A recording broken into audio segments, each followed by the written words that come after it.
writing as thinking.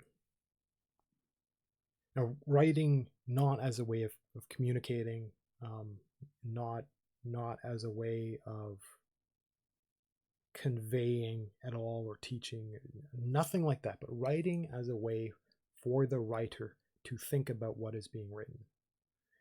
And there was an idea that I had stumbled into, talks about how, so first, philosophy is something that I think is obvious, but everybody should intuitively know is a lot.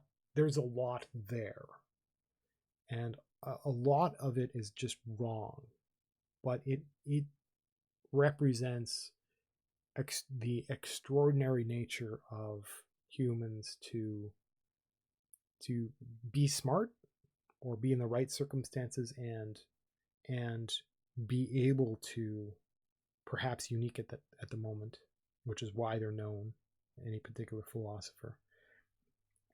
And they well they write it down. That's where we get the vast majority of what we would call philosophy is in written form. And the idea that I had learned was that what that writing represents is the distillation of thinking. And you can think, okay, well, I learned to write. I write with a pen. I started writing with a pen for all kinds of reasons. One of which was it was I didn't have a very good keyboard, and it was painful to type on it. And reaching for a pen, the technology for pens had improved such that a water-based pen was easier for me to write with. And I got stuck into the habit, and I've experimented with a computer keyboard and a physical typewriter, two of them, which I have over there, and various pens and even different paper. And it turns out that I write in a certain way. And one of the well, I'm going to talk about a couple of the values, but one of the values of writing with a pen and paper is no take backsies. What you got is what you got. And in a limited sense, because it is it's an open canvas, it is possible for you to go back, cross stuff out, make changes. You have a line here, you can change your mind, cross out some, write down below, which is something I do frequently enough, and I would rather never do that.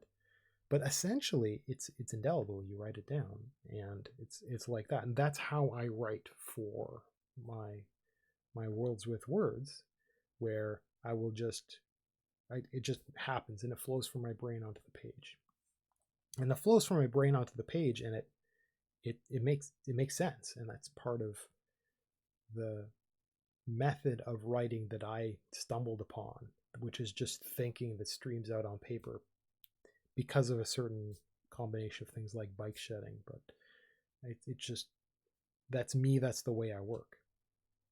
And so there is something about taking ideas and streaming them out into words, and there's something that happens in the mind that forces it to collect itself, kind of like, if you can imagine, just rough wool that has to be combed, that has to be collected, that has to be spun before it is spooled into yarn before it is knitted.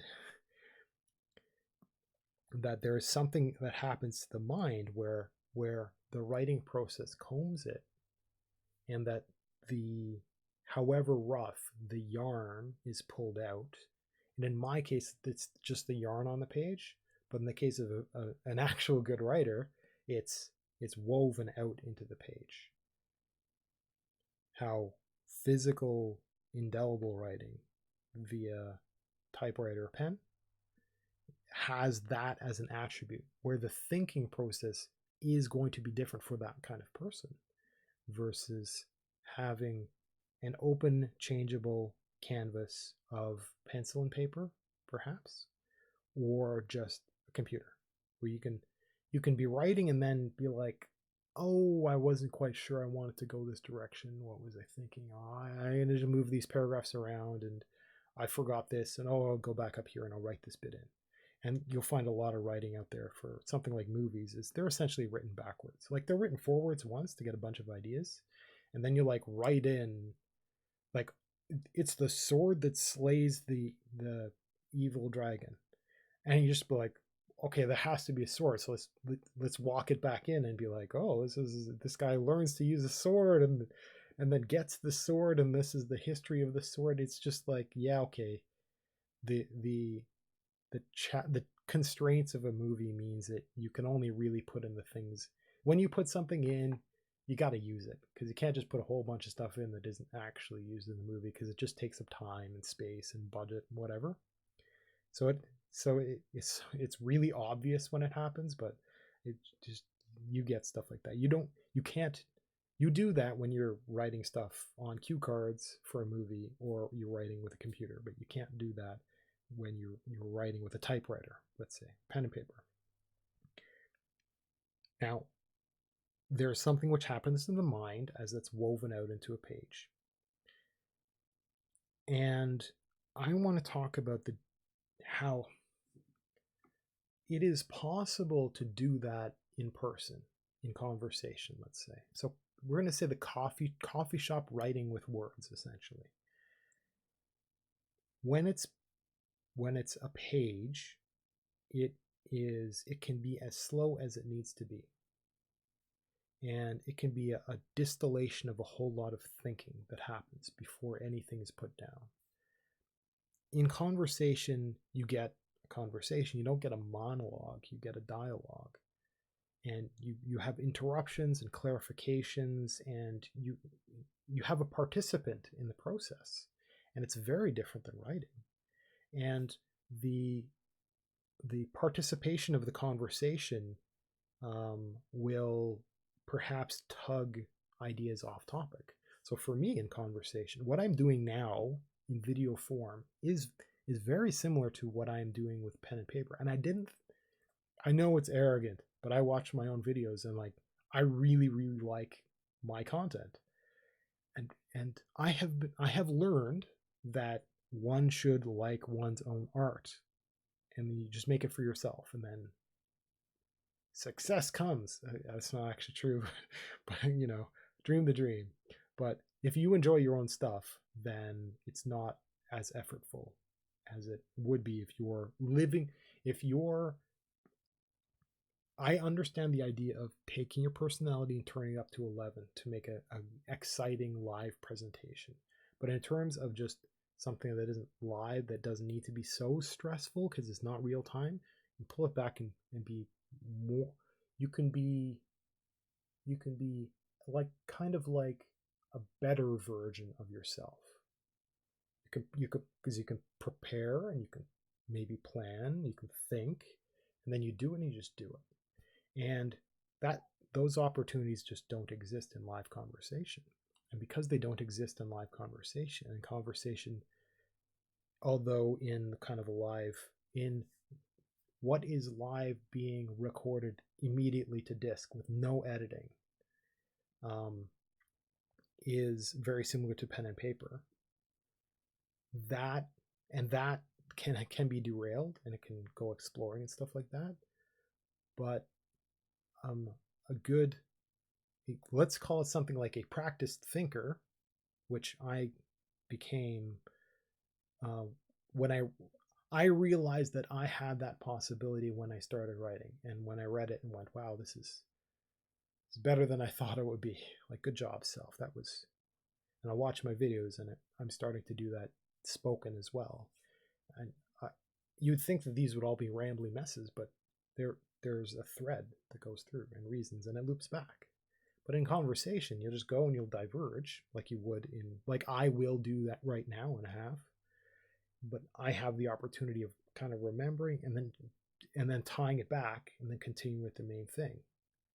But in conversation, you'll try to do that, and maybe the person will pull you back because they're still interested. They don't understand. They need clarification, get tied up into a loop, and you go somewhere else. And you don't have the opportunity. Maybe you run out of time to you diverge. I should say you diverge somewhere, and normally you would come back and then continue your thought and have an excellent, there's a reason for this loop. You'll go off a little bit, you'll get pulled in some other random direction, and then you'll continue off somewhere else. And you never have the opportunity to loop back and finish things and really explain what was on your mind for that original topic. Conversation has the wonderful opportunity of really having a sounding board. But because it's more than just a sounding board, it's more than just a person being patient and sitting back and letting you vent, and then kind of politely engaging when there are those moments granted in between for them to ask a little bit of something, for them to, like, it would be wonderful if you had one party talking, monologuing, and the other person just patient and waiting. There's a little pause as the person's like, oh, I'm not sure I meant it that way. And for the former listener to, oh, did you mean this? Like, oh, yeah, totally. And then they continue on for a while and they have a pause. It's like, yeah, I'm on board with that. I understand. But I don't agree with this other thing that you talked about earlier. And like, oh, well, and there can be an exploration. There can be a conversation style that exists. It could be a thing. It just isn't a thing for the vast majority of people, because we don't sit around talking in coffee shops anymore. Certainly not at that level. Not that level of the love of the knowledge, the philosophy, not at the love of conversation, not at the level of patience or even respect. And you can say something like the love of the person or the experience, because if you actually get people that are like that, and you can have, let's say, two others, and you can engage one another in that style, that is better than games, that is better than stories, that is better than, whatever literature, whatever movies, whatever music. You sit down with a couple of other humans and they're interesting and they're capable of talking like that. That's an incredible thing. That would replace all other forms of entertainment for a certain kind of person. Certainly for me. So writing is an undistractable, hopefully, version of thinking, where a person can spool everything down onto a page, where conversation can go astray too much, doesn't have the opportunity to do that. One can go back and clarify and stuff like that, which doesn't really exist. But in novelizing things, it is necessary to edit things, etc. But in conversation, you're constantly doing that. It's constantly distracting. You're constantly interacting. And so writing as thinking, I think, is a wonderful thing that I want to hope that everybody can do it. Maybe just everybody needs to try it. And I think it is absolutely the thing that something like a young, hopeful, let's say a person who dreams of being a writer, who technically already is a writer, they will find that it is possible. It will become intuitive for a certain way of thinking if they reach for a pen and they write on paper, as opposed to just writing on a computer. I think people should not be writing on a computer, especially if they're new. And I also think a person shouldn't try to go from a native speaker of the language into a writer. I think they should go from a native speaker to an artist with words, and that after the fact, at some point, that will be woven into something that is closer, not to literature, but to actual writing. I think it's possible to do that quietly, in the dark, in person, in a personal space, controlled, managed, patient. And I think that sometimes doing that for large ideas in philosophy is really easy, really good to do. There are circumstances where you have to talk it out with a lot of other people. You really need to do that with something like philosophy. But there's something very valuable about an artist with words doing that privately, rather than that there's a separate kind of value that exists in doing that in conversation.